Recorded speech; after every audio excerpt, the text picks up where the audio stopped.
అవధూత లీల 1వ అధ్యాయం. శ్రీ వెంకయ్య స్వామి వారి జీవితం. భగవంతుడు రూపనామ గుణరహితుడు. అట్టి భగవంతుని వ్యక్తరూపమే ప్రేమ. ప్రేమ కార్యరూపేణ మాత్రమే వ్యక్తమవుతుంది. అందున నిరవధిక ప్రేమ, నిరంతర ప్రేమ, నిస్వార్థ ప్రేమ గల హృదయమే భగవంతుని రూపమని చెప్పబడుచున్నది. అట్టి ప్రేమామృత హృదయుడే మన శ్రీ స్వామివారు. నెల్లూరు జిల్లాలో తలుపూరు చెర్లోపల్లి చిన్న పల్లెటూరు.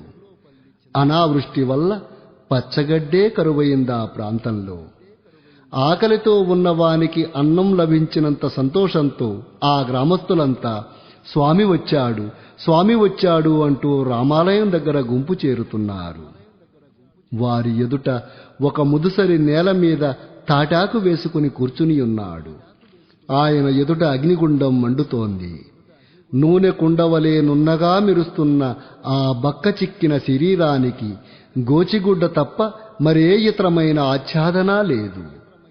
నున్నని గుండు, సొట్టబుగ్గలు, బోసినోరు, చురుక్కున చురక వేసే చురుకైన కన్నులు గల ఆ ముదుసలి వేళ్లు లెక్కించుకుంటూ తనలో తాను మాట్లాడుకుంటూ మధ్య మధ్య అగ్నిగుండంలోని కట్టెలు సవరించుకుంటూ ఉన్నాడు. ఎంతో నిరాడంబరంగా అనామకుడుగా ఉన్న ఆ ముదుసలి తాతను ఆయనే స్వామి అంటే నమ్మదగినట్లుగా లేడు. ఆ గ్రామస్తులు వారితో ఏమో చెప్పుకోవాలని ఉన్నారు. కాని వారి వైఖరి చూచి నోట మాట పెగలక చూస్తూ ఉండిపోయారు. ఇంతలో ఆ ముసలాయన దృష్టి ఆ పక్కనే పారేసిన కాగితాలు, పులి విస్తరాకులు మేస్తున్న పశువుల మీద పడింది. కొద్ది నిమిషాలు వాటిని జాగ్రత్తగా పరిశీలించి ఆయన అయ్యా అని పెద్దగా కేకవేశారు. ఏమిటి స్వామి అని ఒకరిద్దరు సేవకులు ముందుకు వచ్చారు. మనం ఆ చెర్లోకి పోవాలటయ్యా, పదండి పోదాం అని శ్రీ స్వామివారు ఆజ్ఞాపించారు. చెర్లోకి ఎందుకు పోతున్నారో తెలియక సేవకులు ఒకరి ముఖం ఒకరు చూసుకోసాగారు. శ్రీ స్వామివారిని డోలీలో తీసుకుపోయారు. ఆ ప్రాంతంలో వర్షం లేనందున బీటలు వారి కలికానికైన పచ్చగడ్డి కరువైన ఆ ఎడారి వంటి నేలపై శ్రీ స్వామివారు ఒకచోట దిగి ఇక్కడ నిప్పు చూడండయ్యా అని ఆజ్ఞాపించారు. కొద్ది క్షణాలలో సేవకులు అక్కడ అగ్నిగుండం ఏర్పాటు చేశారు. అచ్చట కొన్ని గంటలున్నాక వారి ఆజ్ఞ మేరకు శ్రీ స్వామివారిని ఆ సేవకులు గ్రామంలోకి తరలించారో లేదో ఆకాశం మేఘావృతమై కుంభవృష్టి మొదలయింది. తెల్లవారేసరికి ఆ ప్రాంతంలోని చెరువులన్నీ నిండిపోయాయి. సంకల్ప మాత్రం చేత పంచభూతాలను ఆజ్ఞాపించగల ఆ మహనీయుని కీర్తిని ఆ గ్రామస్తులేగాక సర్వజీవులు కృతజ్ఞతాపూర్వకమైన హృదయాలతో వేనోళ్లా స్తుతించాయి. ప్రకృతి మాత వారి కరుణకు కృతజ్ఞతాపూర్వకంగా పచ్చగా పులకించి నృత్యం చేసింది. ఆ కరుణామూర్తి ఆ స్తుతులను సంతోషంగా వింటాడా? తనకేమీ పట్టనట్లే, తెలియనట్లే ఆ గ్రామం వదిలి తన బృందంతో వెళ్ళిపోయారు. కాలచక్రం గిర్రున తిరిగింది. ఆనాడు తలుపూరు గ్రామాన్ని నిర్లిప్తంగా విడిచి వెళ్ళినట్లే ఆ నిరాడంబర మహనీయమూర్తి అయిన శ్రీ స్వామివారు 1982 ఆగస్టు 24వ తేదీన తమ భౌతిక దేహాన్ని విడిచారు. నెల్లూరు జిల్లా అంతటా ఆ విషాద వార్త కాలమేఘంలా అలుముకుంది. భూత నియంత అయిన శ్రీ స్వామివారు తమను విడిచి వెళ్ళాక ఇక ప్రకృతి మాత యొక్క ఆగ్రహం నుండి తమకు దిక్కెవరన్న ప్రశ్న అందరి హృదయాలలోనూ అస్పష్టంగా మిగిలింది. 1982వ సంవత్సరంలో గోపారం గ్రామ ప్రాంతమంతా వర్షం లేక కరువయింది. పశువులు మేతకు నీటికి చాలా ఇక్కట్లు పడుతున్నాయి. ఆ సందర్భంలో పాలకొండ సుబ్బారెడ్డి బస్సులో పోతూ మనస్సులో, స్వామి, మీరు శరీరంతో ఉండగా మా బాధలు చెప్పుకుంటే తీర్చేవారు. ఇప్పుడు ఎవరితో చెప్పుకోవాలి? వర్షం లేక ప్రజలు అల్లాడుతున్నారే అని బాధగా తన్మయత్వంగా అనుకున్నాడు.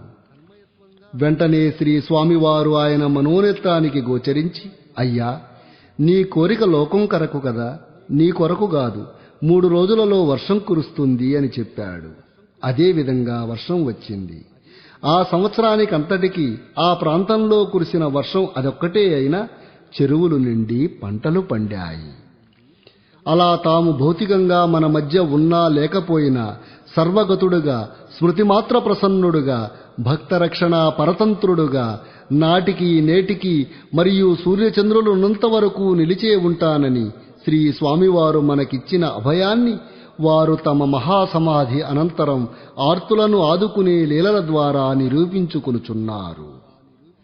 జీవనది అయిన పవిత్ర గంగా నది తన పుట్టుక స్థానంలో చిన్న కాలువవలే ప్రవహించినట్లు ఇంతటి మహనీయ కరుణా సముద్రుడు తన జీవితారంభంలో లోకుల దృష్టికి ఒక విచిత్ర వ్యక్తిగా, పిచ్చి వెంకయ్యగా ప్రకటమైన దశ కూడా కలదు. నెల్లూరు జిల్లాలోని నాగులవెల్లటూరు గ్రామంలో వీధుల వెంట సమీపంలోని చిట్టడవులలోనూ చాకలి యోగం, మంగళి యోగం, డుబుడుక్ డుబుడుక్ అని అరుస్తూ పరుగులు పెట్టే యువకుడుగా మొదట ఆ మహనీయుడు లోకుల దృష్టిని ఆకట్టుకున్నాడు. పిచ్చి వెంకయ్యగా లోకుల నోళ్లలో నానాడు. ఈ లోకమనే పిచ్చాసుపత్రిలోని జన బాహుళ్యం యొక్క పిచ్చిని బాపడానికి దిగివచ్చిన సాటిలేని వైద్యుడని ఆయనను ఎవరు తెలుసుకున్నారు? పిచ్చి వెంకయ్య అని ఏ ప్రజలు ఆనాడు ఆయనను పరిహసించారు, వాళ్లే ఆ తర్వాత ఆయనను భగవాన్ అవధూత శ్రీ వెంకయ్య స్వామి అని కీర్తించడానికి ఆయన చెంతకు పరుగులు తీశారు. ఎవరిది పిచ్చి? సత్యం సూర్యునిలాగా మన మధ్య భాసిస్తున్నా గుర్తించలేని మనదే పిచ్చేమో. ఒకవేళ వీరిలో అందరూ పిచ్చివారే అయినా ఏ పిచ్చి మేలన్నది మనం ఆలోచించడం ఒక్కటే పిచ్చి తొలగించుకోవడానికి మార్గం.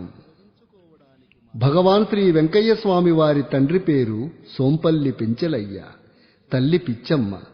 జన్మస్థానం ఆత్మకూరు తాలూకా నాగులవెల్లటూరు. జనన తేదీ లభించలేదు. పెద్ద గాలివాన అనగా 1927వ సంవత్సరమునకు వీరికి సుమారు 30 సంవత్సరాల వయస్సు ఉంటుంది. వెంకయ్య స్వామి చిన్నప్పుడు అందరి పిల్లల్లాగానే ఉండేవాడు. కొన్నాళ్లు సిద్ధిరాజు రామయ్య గారి దగ్గరకు చదువుకు రాత్రిపూట వెళ్ళేవారట. ఈ చదువు అక్షరమాలతోనే ఆగిపోయింది. ఆటపాటల యందు కూడా తక్కిన బాలురకు వీరికి ఏమీ భేదముండేది కాదు. కొమరగిరి రమణయ్య చెప్పిన దానిని బట్టి 5 సంవత్సరాల వయస్సులోనే శ్రీ స్వామివారు ఏకాంత ప్రియులు. ఆడుకొనటానికి పిల్లలు రమ్మని పిలువుగా, ఒరేయ్, నేను దొంగతనం చేసి వచ్చాను, పోలీసులు వచ్చి నన్ను పట్టుకుంటారు, నాతో ఉంటే మిమ్ములను కూడా పట్టుకుంటారు పోండి అని అందరినీ తరిమేసి తాను తలుపు చాటున ధ్యానస్థులయ్యేవారు. కలే పండ్లకని పిల్లలందరూ అడవికి పోతే శ్రీ స్వామివారు ఎవ్వరితోట కలవకుండా చెట్ల చాటున ఉండేవారు. ఎవరైనా చూడ్డానికొస్తే పైన చెప్పిన మాటలే చెప్పి తాను ఏకాంతంలో ఉండేవారు. 17-18 సంవత్సరాల ప్రాయంలో కట్టెలు కొట్టి బండి మీద తీసుకెళ్లి నెల్లూరులో అమ్ముకుని వచ్చేవారు. విస్తరాకులు కోసి దోర్నాలు కుట్టి నెల్లూరు తీసుకుపోయి అమ్మేవారు. సేద్యపు పనులు చక్కగా చేసేవారు. ఏ పని చేసినా ఇతరుల దృష్టిని ఆకర్షించి వారు ఆ పనిని ప్రశంసించేటట్లుగా చేసేవారు. కూలికి కూడా వెళ్ళేవారు. తల్లిదండ్రులు వీరినెంతో గౌరవంగా చూసేవారు. కనుకనే ఇతర కూలీలలాగా కూలిగింజలను గుడ్డలో మూటగట్టి నెత్తిన పెట్టుకుని ఇంటికి తేనిచ్చేవారు కాదు. శ్రీ స్వామివారి తమ్ముళ్లను గాని చెల్లెలను గాని పంపి ఒక చిన్న బుట్టలో ఆ కూలిగింజలను తెప్పించుకునేవారు. శ్రీ స్వామివారి బాల్యమును గూర్చి శ్రీ స్వామివారి సోదరి మంగమ్మ గారు ఇలా చెప్పారు. శ్రీ స్వామివారు చిన్నతనంలో వెంట్రుకలు ముడివేసుకునేవారు, పంచె చొక్కా వేసుకునేవారు. సేద్యం పనులు ఎంత చక్కగా చేసేవారో చెప్పలేను. చేను దున్నేటప్పుడు కొండ్ర వేస్తే అంత చక్కగా ఉండేది. రోళ్లకర్ర పెట్టి పెన్సిల్తో కాగితం మీద గీత వేసినంత చక్కగా ఉండేది. నాగటి చాలులో ఒకవైపు కోడిగ్రుడ్డు పెట్టి రెండవ వైపు నుండి చూస్తే కనిపించేటంత చక్కగా ఉండేది. ఒకప్పుడు శ్రీ స్వామివారు చిన్న పిల్లవాడుగా ఉండగా మా ఇంటి చుట్టూరా వేప, చింత, మునగ విత్తనాలు నాటారు. వీటిని గూర్చి మేమేమీ పట్టించుకోకపోయినా అవి పెరిగి పెద్ద మానులయ్యాయి. చిన్నప్పటి నుండి కూడా తెలివిగా గౌరవంగా ఉండేవారు. నేను స్వామివారి కంటే చిన్నదానినైనా నన్నెప్పుడు కూడా అమ్మీ అని కాని ఇట్లారా అని ఏకవచన ప్రయోగం చేసి పిలిచి ఎరుగరు. అన్నం పెట్టు మంగమ్మ అని అడిగేవారు. సాటి పిల్లలంతా వెంకన్నా వెంకన్నా అని పిలిచేవారు. నేను కూడా పిలిస్తే శ్రీ స్వామివారు అందరూ వెంకన్నా అంటే నీవు అలా అనవచ్చా, నీవు అన్నా అనాలమ్మా, పేరు పెట్టి పిలవకూడదు అని బుద్ధులు చెప్పేవారు. సాటి పిల్లలందరూ తమ తమ తగవులు తీర్చమని శ్రీ స్వామివారికి చెప్పుకునేవారు. పొలంలో పేడ ప్రోగు చేసే పిల్లలందరికీ ఈయన నాయకుడు. 16 సంవత్సరాల వయస్సులో శ్రీ స్వామివారు జొన్న కోత కోస్తే చూడముచ్చటగా ఉండేది. ఒక్క జొన్న కర్ర విరగదు, ఓది వేస్తే ఒక్క కర్ర చల్లాచెదురుగా పడదు. కోతంతా ఒకే ఎత్తున కొలత పెట్టినట్లు కోసేవారు. 2 మనుష్యుల కోత తానొక్కరే కోసేవారు. ఎంత చిన్న పనైనా శ్రద్ధగా సంపూర్ణంగా చేయగలగడమే యోగమని ఆయన బోధించదలిచారు కాబోలు. నన్ను దూరాన దక్షిణ దేశాన రాజపద్మాపురంలో వివాహానికి ఇవ్వాలనుకున్నారు. శ్రీ స్వామివారు అంగీకరించలేదు. అప్పటికి శ్రీ స్వామివారికి పిచ్చి పట్టిందనే పేరు రాలేదు. మా 3 మగపిల్లల మధ్య ఒక్కగానొక్క ఆడపిల్ల అయితే ఆమెనంత దూరాన ఇస్తావా అని తల్లితో తగువులాడి వారించ చూశారు. కాని మా తల్లి పట్టిన పట్టు వీడక నన్ను రాజపద్మాపురంలోనే ఇచ్చి పెండ్లి చేసింది. పెండ్లినాడు కూడా శ్రీ స్వామివారు అలిగి పెండ్లి దగ్గర ఉండకుండా పొలంలో జొన్నగూడు దగ్గర పడుకున్నారు. శ్రీ స్వామివారికి చిన్ననాటి నుండి అబద్ధమాడడం గిట్టేది కాదు. అప్పుడు శ్రీ స్వామివారికి 10 సంవత్సరాల వయస్సు. ఒకరోజు ఇంటికి బిచ్చగాడొచ్చాడు. వారి తల్లిగారు ఇంట్లో గింజలు లేవు పొమ్మన్నారు.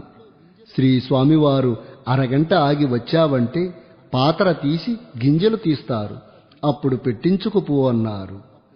తాను పచ్చగడ్డి తెచ్చేటప్పుడు బక్క పశువులు ఎండుటాకులు తింటూ కనిపించాయంటే తన తలపై ఉన్న గడ్డి మోపు వాటి ముందు వేసి వట్టి చేతులతో ఇంటికి వచ్చేవారు. గడ్డి ఏదని అడిగితే మౌనం వహించేవారు. శ్రీ స్వామివారికి 20 సంవత్సరాల వయస్సులో తీవ్రంగా జ్వరం వచ్చింది. ఆ రోజులలో వైద్యులు ఆసుపత్రులు లేవు కనుక అన్నం తినకుంటే 2 పూటలకు జ్వరం తగ్గుతుంది అనేది అలవాటు. అలాగే వారం గడిచింది. శనగ వేరడానికి పోయిన శ్రీ స్వామివారి తమ్ముళ్ళు వేరుశనగ పుప్పులు తెచ్చిస్తే అవి తిని మంచం కరుచుకుని పడుకునేవారు. శ్రీ స్వామివారు ఒకనాడు మన ఇల్లు వేలం వేయబోతున్నారు, మీరు ఎక్కడ ఉంటారు అని తల్లిదండ్రులను అడిగారు. మనకేమీ అప్పులు లేవు, వేలం ఎవరేస్తారు? జ్వర తొందర, పైత్యం వల్ల అలా మాట్లాడుతున్నాడు అని తలచి వారు నిమ్మరసంతో తలంటి చన్నీటి చిరస్నానం చేయించారు. శ్రీ స్వామివారు పిలిస్తే కూడా చాలా ముభావంగా ఊ ఆ అని మాత్రమే సమాధానమిచ్చేవారు. అందువల్ల ఆయనకు దయ్యం పట్టిందని, మతి చలించిందని అనేక భూత వైద్యాలు, నాటు వైద్యాలు చేయించారు. లాభం లేకపోగా 1 నెల తర్వాత చాకల యోగం, జక్కల యోగం, మంగళ యోగం అని అరుస్తూ ఊరంతా పరిగెత్తేవారు శ్రీ స్వామివారు. జనసంచారానికి దూరంగా ఉండే చోట అరుస్తుండేవారు. 2-3 రోజులు కూడా ఇంటికి వచ్చేవారు కాదు. తల్లిదండ్రులు కూలివాని చేత అన్నం మూట పంపి వెతకమనేవారు. అన్నం మూట చూపిస్తే ఆ కూలివానితో కూడా ఇంటికి వచ్చేవారు. అన్నం తిని వెంటనే మళ్ళా పరిగెత్తి వెళ్ళేవారు. ఒకప్పుడు ఇంటిలోని వారు ఆయనను కట్టేస్తే అట్లాగే అన్నం నీళ్లు అడగకుండా కూర్చున్నారు. అలా కట్టి కూర్చోబెట్టడం ఇష్టం లేక తల్లిదండ్రులు ఆయనను స్వేచ్ఛగా వదిలివేశారు. అప్పటి నుండి చేలలోనూ దొడ్లలోనూ తిరిగేవారు. ఎవరి దగ్గరంటే వారి దగ్గర అన్నం తినేవారు. అలా విచక్షణ లేకుండా అన్నం తినడం వల్ల ఆయన కులభ్రష్టుడయ్యాడని తలచి కులపెద్దలు వారి నాలుక కూడా కాల్చారంటారు. కొందరు కాల్చలేదంటారు. ఎక్కడెక్కడో అడవిలో తిరిగినందువలన గుడ్డలు చీలికలుగా చినిగిపోయేవి. శ్రీ స్వామివారి తల్లి కొత్త పంచెలు చొక్కాలు తెచ్చి ఇంట్లో ఉంచితే ఎప్పుడో బుద్ధి పుట్టినప్పుడొచ్చి కొత్తవి ధరించి వెళ్ళిపోయేవారు. వయస్సులో ఉండే స్త్రీలు కనిపిస్తే చాలు పులిని చూచిన ఆవు వలె పరిగెత్తేవారు. ఈ దశలో అందరూ ఆయనను పిచ్చి వెంకయ్య అనేవారు.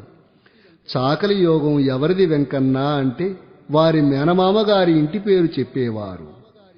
రాజపద్మాపురంలో ఉన్న చెల్లెలు మంగమ్మ గారింట చాలా కాలం భోంచేస్తూ ఆ ప్రాంతంలో పరిగెడుతూ ఉండేవారు. ఒకనాడు కొందరు కొంటివారు, వెంకన్న ఏదన్నా కథ చెప్పు, నీకు సంకటి పెట్టిస్తాము అన్నారు. అన్నం పెడితే కళ్ళు పోతాయి గాని సంకటే పెట్టించండి అన్నారు శ్రీ స్వామివారు. అది విని ఈయనకు పిచ్చి అంటారే, పిచ్చెక్కడయ్యా అని అనుకున్నారు. పిచ్చి అనేందుకు ఆస్కారమే లేదు. ఎవరిని తిట్టడు, కొట్టడు, అమర్యాదగా మాట్లాడడు, పెట్టేవారి దగ్గరే చేయి చాపుతాడు. కాకుంటే అదే పనిగా విరామం లేకుండా ఒంటరిగా తిరుగుతూనే ఉంటారు. ఇదే సమయంలో ఒకరోజు మంగమ్మ గారి బిడ్డకు జ్వరం వచ్చింది. ఆ జ్వరం తగ్గక మంగమ్మ గారు బిడ్డ బాధ చూచి ఏడుస్తూ ఉన్నది. ఎందుకమ్మా ఏడుస్తావు, బిడ్డకు బాగుగా ఉంటుందిలే, ఏమీ భయపడవద్దు అని బిడ్డ ముఖాన్ని అరచేతితో తుడిచారు శ్రీ స్వామివారు. 4వ రోజుకు ఆ బిడ్డ ఏ వైద్యం లేకుండా స్వస్థుడయ్యాడు. ఈనాడు శ్రీ స్వామివారికి జరిగే వైభవమైన పూజలు, సమాధి మందిరం చూసిన మంగమ్మ గారు ఇట్లా అందరికీ దేవుడవుతాడని తెలిసి ఉంటే నెత్తిన పెట్టుకుని చాకి ఉందును, నా ఇల్లంతా గుల్ల చేసి అయినా ఎంతో బాగా చాకి ఉందును, తెలియక మామూలుగా నా అన్నగారనే చనువుగా చూశాను అని కంటతడిబెట్టారు. శ్రీ స్వామివారు ఆహారం పుష్టిగా భోంచేసేవారు. 2 మనుషుల పని తానొక్కడే చేసేవారు అని చెబుతుంది శ్రీ మంగమ్మ గారు. శ్రీ స్వామివారు ఉన్మత్తావస్థలో ఉండగా కపిలబావిలోకి వాలి ఉన్న చెట్టు కొమ్మలకు తన కాళ్లను పెనవేసి తల వ్రేలాడేవారు. కాళ్ళు పట్టు తప్పి బావిలో పడిపోతే మరలా బావిలోని నీటిలో నుండి గట్టుకు ఎక్కి వచ్చి మరలా అలాగే వ్రేలాడేవారట. ఇటువంటి సాధన శ్రీ సాయిబాబాకు వారి గురువు విధించినట్లు అలానే మరికొందరు మహనీయులు చేసిన వివరం శ్రీ సాయి లీలామృతం అనే గ్రంథంలో చూడవచ్చు. శ్రీ స్వామివారి తమ్ముడు చిన్నపనాయుడు గారు తాను స్వయంగా చూచిన విషయం ఇలా చెప్పారు. 2 ఎడ్ల బండి పోతుంటే శ్రీ స్వామివారు ఆ బండి వెనుకగా వచ్చి కూర్చునేవారు. కాళ్ళు బండిపైన, తలా శరీరం క్రిందకి వేలాడుతుండేది. ఎవరైనా చూస్తే బండెక్కి మామూలుగా కూర్చునేవారు.